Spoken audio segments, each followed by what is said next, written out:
Salut chers amis, salut chers amis, j'espère que vous allez très bien. Je vous souhaite une très belle année, heureuse année à tous, heureuse année à tous. Mais l'année ne sera pas belle, l'année ne sera pas bonne, l'année ne sera pas heureuse parce que je l'ai dit non, parce que je vous l'ai souhaité non.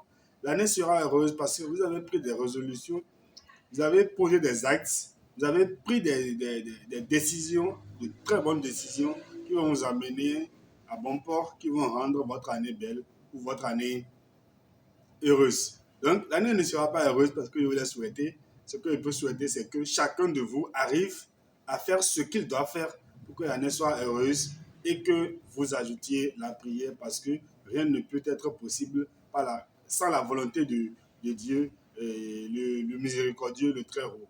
Alors, moi, c'est Faras Salifou. Je suis entrepreneur digital et je suis le créateur de l'entreprise Kakokare Digital Agency qui intervient dans le développement informatique, le marketing et la communication digitale, le graphisme et les crypto-monnaies, formation dans la cryptosphère. Donc aujourd'hui, j'aimerais vous rappeler l'engagement que j'avais pris auprès de vous dans les premières vidéos, dans la première vidéo, vous disant que j'allais vous parler des activités, des métiers digitaux que vous pouvez entreprendre en étant toujours étudiant, salarié, quelle que soit votre position, que vous pouvez faire avec votre téléphone Android, votre smartphone ou bien votre ordinateur et une bonne connexion Internet. D'accord. Donc, je suis en train de revenir sur cet engagement-là. Nous allons commencer en janvier 2022 et je pense que d'ici la fin de cette année, chacun trouvera pour son compte. Alors, je vais d'abord faire un récapitulatif. Je vais d'abord faire un récapitulatif qui va vous permettre de voir de quel genre de métier nous allons parler. Et après, maintenant, dans les prochaines vidéos qui vont suivre, nous allons parler de chaque métier au fur et à mesure. Je pense même que nous irons alors un peu plus en profondeur, un peu plus en profondeur pour vous montrer de façon technique, de façon stratégique, de façon pratique sur comment ça se passe exactement, comment ça se passe de façon très pratique. D'accord. Alors, je pense que nous allons parler de plusieurs métiers, 20 métiers au total. Nous allons parler de 20 métiers, à savoir l'affiliation. Nous allons parler de l'affiliation. Qu'est-ce que l'affiliation? C'est juste une stratégie qui vous permet de vendre des trucs pour une autre entreprise ou bien une autre société et de gagner des commissions.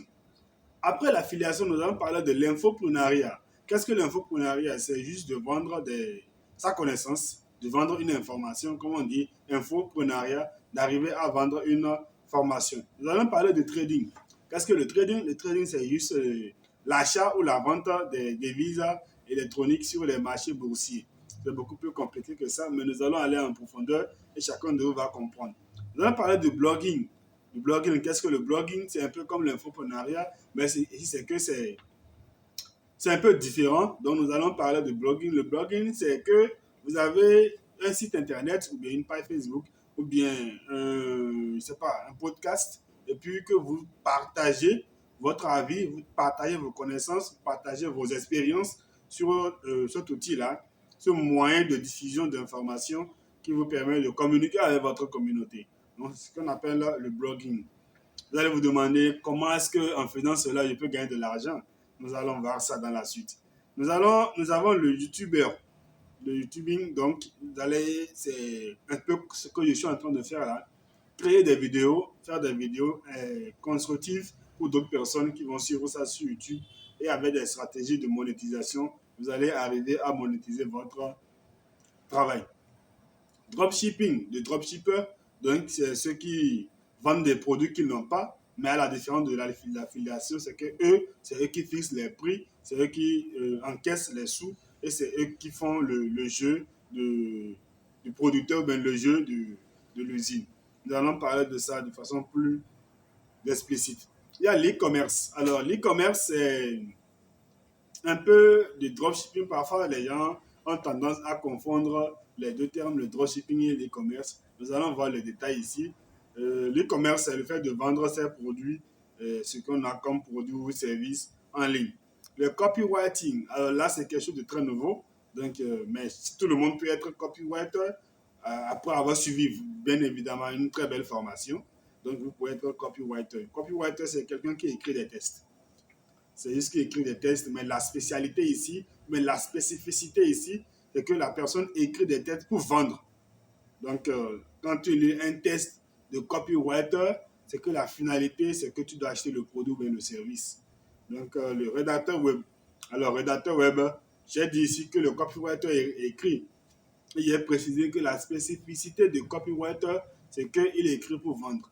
Maintenant, qu'est-ce que le rédacteur web? Le rédacteur web est écrit dans la généralité. D'accord, il informe, il enseigne. Le rédacteur web euh, n'écrit pas de façon spécifique pour convaincre l'internaute à acheter. D'accord. Je sais qu'il y a des rédacteurs web ici, mais c'est une précision que j'aimerais donner et ça pourrait aider plus d'un. Nous avons le développeur mobile. Le développeur mobile, c'est que ceux qui écrivent, ceux qui créent des applications mobiles, ceux qui développent des applications mobiles. Le community manager. Le community manager, c'est quelqu'un qui gère la communauté sur les réseaux sociaux.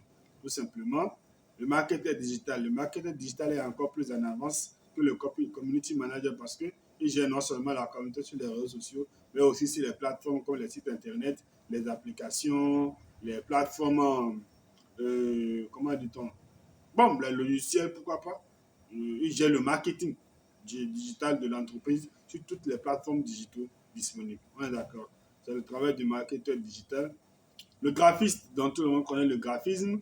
Le graphisme, c'est celui qui conçoit les affiches, les logos, les cartes de visite, les flyers, tout ce que vous savez. Donc, tout le monde sait ça là. Le monteur de vidéo, donc monteur de vidéo, ça là, c'est beaucoup plus explicite. C'est celui qui conçoit les vidéos, qui monte les vidéos de façon professionnelle. Développeur de logiciels, c'est clair et net. Développeur de logiciels, il y a des développeurs mobiles qui ne sont pas développeurs de logiciels. Il y a des gens qui sont développeurs de logiciels qui ne sont pas développeurs mobiles. Il y a des gens, donc chacun a sa spécificité. Mais il y a des gens qui font la généralité, qui peuvent développer des applications, des logiciels, et ainsi de suite. Développeur web, bon, c'est beaucoup plus global, c'est ça. C'est ce que je disais. Donc, développeur web, c'est quelqu'un qui développe les sites, les applications, les logiciels, et ainsi de suite. Internet des objets, là, c'est beaucoup plus spécifique. Donc, c'est l'Internet, c'est le développement des petits trucs, comment on appelle, et des interfaces à l'arrière-plan qui ne sont pas plus ou moins visibles. Donc, nous allons, c'est de façon définitive, c'est définition brute, hein. Nous allons voir ça de plus clair. Web designer, alors, là, en plus haut, j'ai parlé de graphiste. Et si je parle de web designer, qu'est-ce qu'un web designer? C'est quelqu'un qui conçoit tout ce que je vous ai dit sur le graphisme, mais ici, sur un site internet. Le chatbot builder, c'est celui qui crée les chatbots, celui qui crée les robots, Messenger, Facebook ou Telegram. Le SAV, c'est quelqu'un, on appelle le service après-vente. Donc, celui qui s'occupe du service après-vente, c'est ça que nous appelons ici le SAV. Donc, vous pouvez être un SAV d'une entreprise qui est en France, aux États-Unis ou n'importe où en Allemagne, n'importe où dans le monde, si vous comprenez la langue, bien sûr.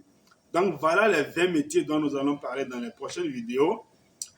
Ce que vous allez faire maintenant, c'est de vous abonner si vous ne l'avez pas encore fait, de cliquer sur le petit pouce en bas là pour soutenir la chaîne et on se retrouve à très bientôt. Ciao, ciao.